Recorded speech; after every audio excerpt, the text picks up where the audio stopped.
Chemistry की इस छोटी सी पाठशाला में आप सबका स्वागत है। आज का हमारा टॉपिक है organic chemistry. Now here I have given you a list of the name reaction of unit number 12, that is the aldehyde ketone and carboxylic acid. Now इसकी सभी नेम रिएक्शन मैंने लिख दिए हैं, रोजेनमंड, इटार्ड्स, गार्टमैन-कॉक, Stephen's, Friedel-Crafts alkylation, Friedel-Crafts acylation, but यहाँ पर Friedel-Crafts acylation होगा जो कि हमें कीटोन की प्रिपरेशन में मदद करेगा। अल्डोल कंडेंसेशन, क्रॉस भी आ सकता है, सेल्फ भी आ सकता है, कानिजारो एंड डीकार्बोक्सिलेशन, हेल्महोल्ट्ज की रिएक्शन। और ये जो रिएक्शंस हैं ये आपकी एसिड वाले से है, टॉपिक से, और ऊपर वाली रिएक्शन जो दी हुई है वो आपकी अल्डिहाइड एंड कीटोन वाले पार्ट से दी हुई है। इसके साथ हमारी अमीन्स की भी कुछ रिएक्शन है। बोर्ड पे स्पेस नहीं था, I just rub the board and I just write those reaction. Let's move on to the name reaction of the amines. इनकी नेम रिएक्शन है carbylamine, Gabriel phthalimide, Hoffmann bromamide degradation reaction. Diazotization पूछा जा सकता है, एक named process है, although इस वक्त वो डिलीटेड पोर्शन में आएगा, बट क्योंकि उसमें आप जो स्टार्टिंग प्रोडक्ट है वो प्राइमरी अमीन को यूज़ कर रहे हो तो कुड बी डाइस्टराइजेशन आप एक बार पढ़ सकते हैं अच्छे से। अच्छा, नाउ ये तो आपकी नेम्ड रिएक्शंस हैं, बट इनको आप लिखते कैसे हैं? तो जो बोर्ड का फॉर्मेट है वो आप ये ध्यान रखना बच्चे, आती हुई चीज़ में आपको मार्क्स नहीं मिलते। इसमें होते हैं हाफ मार्क जो होता है वो रिएक्शन का होता है, हाफ मार्क आपका रिएक्शन का होता है और आधा नंबर आपका, और हाफ मार्क आपका एक्सप्लेनेशन का होता है। ना एक्सप्लेनेशन में आपने क्या करना है, आपने सिंपली एक्सप्लेनेशन में जो आपने रिएक्शन लिखा है उसको शब्दों में, इन वर्ड्स, सिंपल वर्ड्स आपने उसको एक्सप्लेन करना है। If you are very thorough with the reaction, you want to use as many technical words as possible, wonderful. But if you want to, you're not, organic is not your forte, और आप just barely इसको clear करना चाहते हैं, तो आपने जो भी रिएक्शन लिखा हुआ है, जैसे आपने कार्बिलअमीन का एग्जांपल देते हैं, आपने कार्बिलअमीन रिएक्शन आपसे पूछा जाए, क्वेश्चन आता है कि write a short note on carbylamine, या फिर आता है enumerate on the process, elucidate on the process, कुछ भी आ सकता है। कई बार बोर्ड में बड़ा क्लियर आता है कि write down the reaction involved in the following named process. In that case आपको सिर्फ रिएक्शन लिखना है, but most of the time they asked for reaction as well as the explanation. तो कार्बिल अमीन जो reaction होगी उसमें पहले आपको क्या लिखना पड़ेगा, पहले आपको एक लाइन का एक्सप्लेनेशन लिखना पड़ेगा। आपने अगर पहले आप ज़्यादा कंफर्टेबल हैं, आप रिएक्शन लिख लीजिए। आपको पता है जो अमीन्स होते हैं aliphatic as well as aromatic 1 degree amine, जब अल्कोहलिक KOH में रिएक्ट करते हो आप क्लोरोफॉर्म के साथ, राइट, तो आपका क्या देता है, आपका देता है आइसोसाइनाइड्स। इट गिव्स आइसोसाइनाइड और KCl और पानी इसके बाय प्रोडक्ट बनते हैं। और ये जो आइसोसाइनाइड बनता है ये टॉक्सिक होता है और it has an offensive odour, right. So आपने क्या करना है, इसका आपको, अगर आपने अच्छे से रिएक्शन लिखी है तो इसका आपको सिर्फ आधा नंबर मिलेगा। आधा नंबर आपको किसका मिलेगा, आपको इस पूरी चीज़ को आपको एक्सप्लेन करना है, और ज़्यादा लंबा एक्सप्लेन नहीं करना आपको, सिर्फ एक सिंगल लाइन की एक्सप्लेनेशन दैट व्हेन एलिफेटिक और एरोमेटिक, और जस्ट राइट अमीन्स बेटा, जो आपको सबसे आसान लगता है। तो when amines they react with KOH in presence of chloroform, isocyanide are formed. Reaction का नाम ही कार्बिलअमीन है क्योंकि आइसोसाइनाइड्स को कार्बिलअमीन भी कहा जाता है। तो आपको ये ध्यान रखना है कि आप जो CBSE का फॉर्मेट है, मार्किंग स्कीम है, आपका जो आंसर है वो उसके हिसाब से होना चाहिए। कभी भी नहीं लिखा होगा कि आधा नंबर रिएक्शन क्या है और आधा नंबर एक्सप्लेनेशन क्या है, लेकिन ये ऐसा हमेशा किया जाता है। तभी आपने देखा होगा केमिस्ट्री का एक ऐसा पेपर होता है जब बच्चे पेपर करके आते हैं, they are always very happy. इसी पेपर होता है यूजुअली, आप देखिएगा पिछले आप 3 या 4 साल का रिकॉर्ड लगाइए। मैं 2019 की बात कर रही हूँ, 2018 की बात कर रही हूँ, 2017 की बात कर रही हूँ। आप देखिए केमिस्ट्री का पेपर बहुत ईजी आया था compare to physics and maths, और इनफैक्ट 2017 में तो मैथ्स का बहुत ही बुरा पेपर आया था। लेकिन आप देखिए जब बच्चे पेपर केमिस्ट्री का करके आए बहुत खुश है, they were very happy, at least out of 3 major subjects कम से कम केमिस्ट्री ओवरऑल अच्छा गया है। लेकिन जब मार्क्स आते हैं, जब आपका रिजल्ट आता है, तो chemistry takes a back seat and it's really very very sad for the teachers and you know for the whole chemistry fraternity, because we really work hard. लेकिन प्रॉब्लम ये होती है कि बच्चों के नंबर फॉर्मेट पे जाते हैं। बच्चा आंसर लिखता है, यूनिट नहीं लिखता, बच्चा रिएक्शन लिखता है, उसका एक्सप्लेनेशन लिखता है, because the child doesn't know that he और she is expected to write the explanation too. So आपको नेम रिएक्शन का ये बिल्कुल ध्यान रखना है। अब हम चलते हैं, थोड़ा सा बात करते हैं डिस्टिंक्शन का क्या फॉर्मेट होता है और डिस्टिंक्शन का मतलब क्या होता है। बच्चों को काफ़ी ये लगता है कि डिस्टिंक्शन का मतलब होता है आपको कोई एक ऐसी रिएक्शन लिखनी है कि जिसमें एक ऑर्गेनिक कंपाउंड पे वो होती है और दूसरे पे नहीं होती। डिस्टिंक्शन का मतलब ये है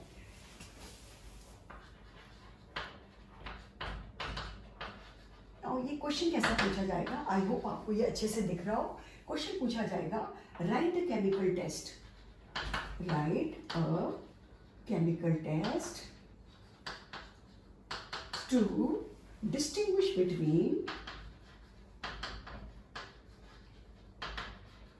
between following pair of compounds.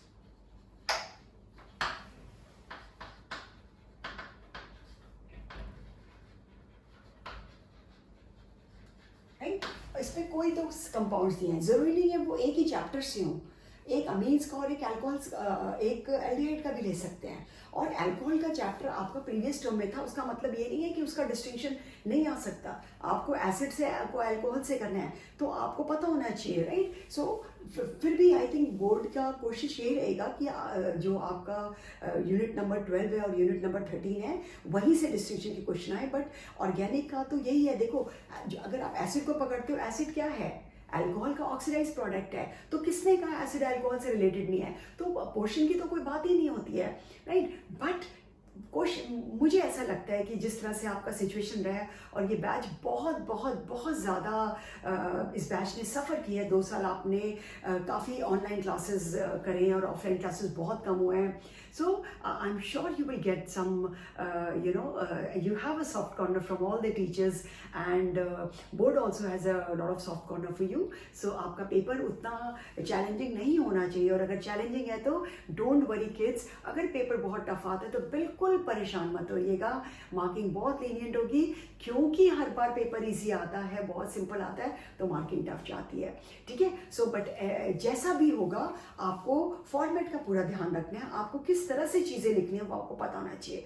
Answer आना दूसरी चीज़ होती है, लेकिन आंसर को किस तरह से लिख के नंबर में कन्वर्ट करना है वो दूसरी चीज़ होती है। तो जैसे आपको क्वेश्चन आता है chemical test to distinguish between following pair of compounds, जिसमें आपको एक पेयर ऑफ कंपाउंड दिया होगा। सपोज मैं आपको दे देती हूँ इथेनल एंड प्रोपेनल, ठीक है, इथेनल एंड प्रोपेनल। ना इथेनल और प्रोपेनल में क्या करना है, आपको इसमें एक ऐसा टेस्ट लिखना है, that is a chemical reaction जो इथेनल और प्रोपेनल दोनों के लिए डिफरेंट रिजल्ट्स दे। और बेस्ट तो ये रहता है बच्चे कि एक के लिए रिजल्ट दे और दूसरे के लिए कोई रिजल्ट ना दे, राइट। और रिजल्ट का as an not that the reactant has to react with the reagent has to react with one of the reactants, but बहुत ज़रूरी है कि जब वो रिएक्ट करे तो कोई एक ऐसी चीज़ नज़र आनी चाहिए, that is the observation. The product has to have some observation, something which can be felt. या तो वो दिखाई देना चाहिए, पीपीटी होना चाहिए, या फिर गैस निकलनी चाहिए, या फिर एफरवेसेंस हो, है ना, प्रेसिपिटेट का कलर हो, इस तरह की कोई प्रॉपर ऑब्जर्वेशन होनी चाहिए, राइट। सो तभी आप उसको टेस्ट कह सकते हो, राइट। तो अब देखिए इथेनॉल और प्रोपेनॉल दोनों के दोनों एल्डिहाइड है, ठीक है। तो अगर आप एल्डिहाइड का कोई भी टेस्ट लिखेंगे, एल्डिहाइड के कौन से टेस्ट हैं, एल्डिहाइड के आपके पास टॉलेंस है, एल्डिहाइड का लिए फेलिंग्स है। आई होप आपको पता है टॉलेंस और फेलिंग्स में क्या डिफरेंस होता है। तो आप टॉलेंस और फेलिंग्स नहीं कर सकते हैं, क्योंकि दोनों के दोनों प्रोपेनॉल और इथेनॉल दोनों के ऊपर पॉजिटिव आएंगे। तो हम किसको पकड़ें, अब हम एक ऐसा टेस्ट पकड़ेंगे जो सिर्फ एक को दिखाए। आपको पता है इथेनॉल का जो स्ट्रक्चर है वो है CH3CHO। This is the structure formula of ethanol and it has a methyl ketone. इसके पास एक मिथाइल कीटोन ग्रुप होता है, जबकि अगर आप प्रोपेनॉल को बनाएंगे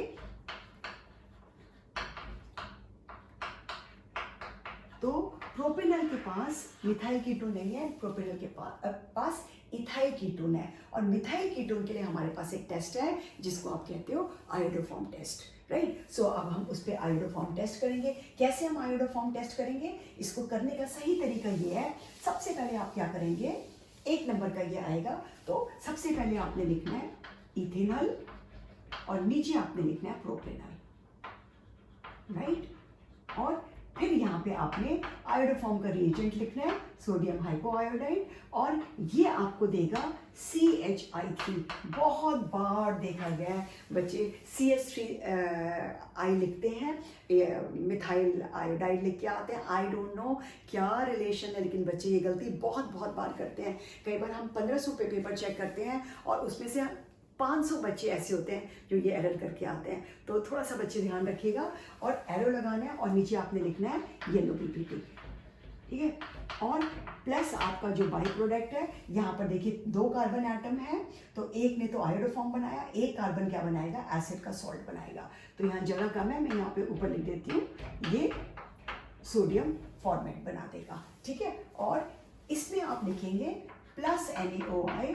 आप डोंट टेक चांस, आपको ये लिखने की कोई ज़रूरत ही नहीं है कि रिएक्शन होगा नहीं होगा, कोई ज़रूरत नहीं है। आप सीधा ये लिखिए नो येलो PPT, ये सबसे सेफ रहता है, क्योंकि एक येलो PPT ऐसा है जिसके बेसिस पे आपने डिफ्रेंशिएट किया है, वो PPT इसमें नहीं आ रहा है, राइट। सो आप, आई होप आपको थोड़ा सा आइडिया हो रहा होगा कि फॉर्मेट क्या होता है। फॉर्मेट का मतलब है कि कोई चीज़ जो आपको आती है, जो आंसर है आपको, उसको किस तरीके से लिखना है, राइट। जो जैसे मैथ्स में आपकी थ्योरम आती है तो पहले आपको लिखना पड़ता है, टू प्रूव लिखना पड़ता है ना, फिर गिवन होता है, टू प्रूव होता है, देन प्रूफ स्टार्ट होता है। तो ये अगर आप फॉर्मेट फॉलो नहीं करते तो आपको मार्क्स नहीं मिलेंगे, राइट। बिल्कुल वैसे ही केमिस्ट्री में भी, स्पेशली ऑर्गेनिक के कुछ जो क्वेश्चंस हैं, इनके फॉर्मेट्स होते हैं। इनफैक्ट न्यूमेरिकल्स होता है, उसमें फॉर्मूला लिखना होता है। तो ये फॉर्मेट आप फॉलो करेंगे तभी आपको पूरे नंबर मिलेंगे, नहीं तो आती हुई चीज़ भी आप नहीं कर पाएंगे।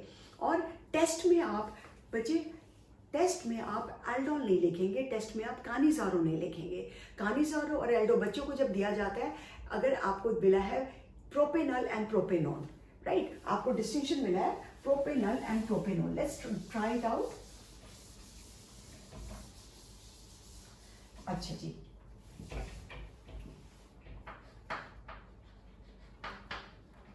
Propanol and propanone, right. Propanol and propanone में एक एल्डिहाइड है और एक कीटोन है, ठीक है। एक एल्डिहाइड है और एक कीटोन है। आप बड़े आसानी से कोई भी एल्डिहाइड का टेस्ट लिख सकते हो। एल्डिहाइड के टिपिकल टेस्ट कौन से हैं? एल्डिहाइड के टिपिकल टेस्ट हैं फेलिंग्स है, टॉलेंस है, राइट। आप आसानी से लिख सकते हैं। ये NCERT के हैं। इनफैक्ट और भी बहुत सारे टेस्ट हैं, मैं सिर्फ वही बता रही हूँ जो NCERT के हैं, राइट। सो आपने या तो फेलिंग्स लिख लीजिए या आप टॉलेंस लिख लीजिए, और नहीं तो आप चाहते हैं तो प्रोपेनोन के ऊपर आयोडोफॉर्म टेस्ट भी होगा। जो आप लिखना चाहें करें, लेकिन तरीका वही होगा। आपने क्या करना पड़ेगा, आपको यहाँ पर प्रोपेनॉल, राइट,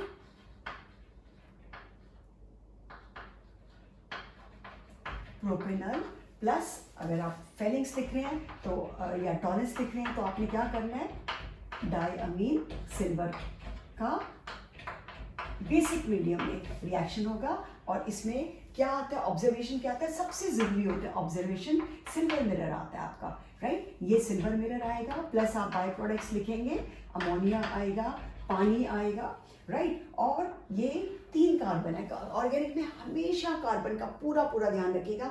आप अपनी मर्जी से कार्बन को हटा नहीं सकते, आप अपनी मर्जी से कार्बन को ऐड नहीं कर सकते। और ऐसे रिएजेंट्स जो कार्बन को ऐड करते हैं, ऐसे रिएजेंट्स जो कार्बन को निकालते हैं, उनकी बहुत ज़्यादा इंपॉर्टेंस होती है ऑर्गेनिक केमिस्ट्री में। अच्छा, अब आप यहाँ पे देखिए, आपके पास 3 कार्बन है, ठीक है। तो अब आपने क्या करना है, 3 कार्बन का एसिड सॉल्ट बनाना है। क्योंकि ये आयनिक फॉर्म में मैंने लिखा हुआ है, तो इसका एसिड सॉल्ट CH3